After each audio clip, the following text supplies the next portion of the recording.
مساء الخير. هنعمل مع بعض النهاردة شيش طاووق في الفرن، سهل جدا وسريع وطعم بصراحة ولا اروع.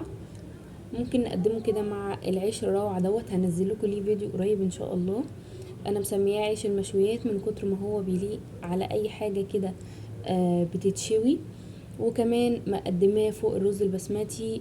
كان طعمه بصراحة روعة وتتبيلة سهلة وبسيطة جدا جدا. يلا نشوفها مع بعض. ولو اول مرة بقى تتفرجوا ما تنسوش تعملوا اشتراك وتفعلوا الجرس ولايك لو عجبكم الفيديو. اول حاجة كده معايا بصلة متوسطة، وكمان واحدة فلفل رومي وطماطمايه وفص من الثوم، ومعايا توابل توم باودر وبابريكا وسبع بهارات وكاري وبهارات فراخ، ومعلقة صغيرة عسل اسود او دبس رمان لو متوفر، وكمان معلقتين من الزيت ومعلقة من عصير الليمون. هنزل كده في الخلاط بالخضار وهضربه لحد ما يتفرم معايا، وممكن طبعا في الكبة. هبتدي ان انا اصفيه بمصفى ضيقة سلك زي ما انتم شايفين كده. احنا عايزين المية بس، مش عايزين التفل. تمام كده اتصفى اهو. تمام. هنزل بقى بالمعلقة صغيرة عسل اسود. على فكرة مش هيأثر على الطعم نهائي لو طبعا الدبس رمان متوفر، يا ريت. بس انتوا هتشوفوا دلوقتي اللون هيفرق ازاي. وكمان نزلت عصير الليمون مع الزيت.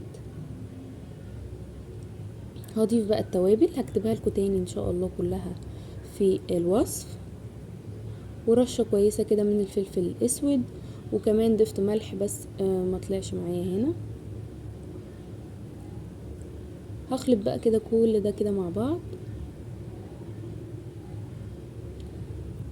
وعندي هنا وراك دجاج متقطعة مكعبات، الحجم اللي تفضلوه. ممكن تجيبوها كده زي ما هي، ممكن تجيبوها قطع كبيرة وانتوا تقطعوها الحجم اللي يناسبكم. هبدأ بقى ان انا اقلبها كده في التتبيلة كويس، بس علشان الفراخ تتشرب كويس من التتبيلة. ولازم تبقى غطسانة كده في التتبيلة، ما تبقاش تتبيلة قليلة او حاجة، عشان الطعم يبقى داخل جوه انسجة الفراخ كويس. هسيبها في التلاجة ساعة بالكتير قوي، ساعة. وممكن كمان نعملها بصدور فراخ، مفيش اي مشكلة، هتبقى برضو تحفة. بعد الساعة جبت بقى الاسياخ عندي، وعندي تشيري توميتو وفلفل رومي اخضر، وكمان بصل مكعبات. ممكن نضيف فلفل الوان، ممكن مشروم المتوفر واللي نفضله. انا ده اللي كان متوفر عندي، واحنا مش بنحب برضو الخضار كتير في الاخر بيفضل منه يعني. تمام بس كده. وهبتدي ان انا اسيخها كده في الاسياخ.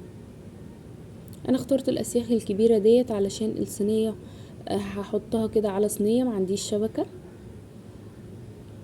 عشان السيخ يعرف يبقى مسنود كويس على الصينية. وهعمل بس واحد تاني بالشكل ده كده. لايك بقى لو عجبكم الفيديو ان شاء الله.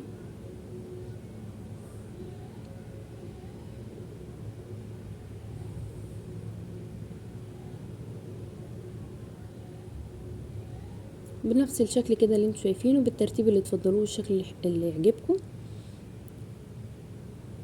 رصيتهم بقى كده على الصينيه بالشكل دوت. ومعايا ميه مغليه، هضيف ربع كوب بس ميه مغليه كده من تحت الفراخ، بحيث ان يطلع بخار على الفراخ وتبقى جوسي معايا، ما تبقاش ناشفه ومحروقه. وكنت مشغله الفرن على درجه حراره 200. هتدخل الفرن حوالي بالظبط ربع ساعة لتلت ساعة، هتكون مستوية ومتحمرة، عشان فرن سخن على درجة حرارة عالية هتبقى زي الفل. لو محتاجينها تتحمر قوي هنشغل عليها الشواية. قدمتها هنا مع رز بسمتي وطحينة، كان طعمها روعة. ممكن كمان ندخنها كده بفحماية، مفيش اي مشكلة. عندي كذا وصفة للرز البسمتي على القناة، هحط لكم اللينكات بتاعتهم تحت، تقدروا تخشوا تشوفوهم. وكمان قدمت كده شوية مع العيش الرهيب.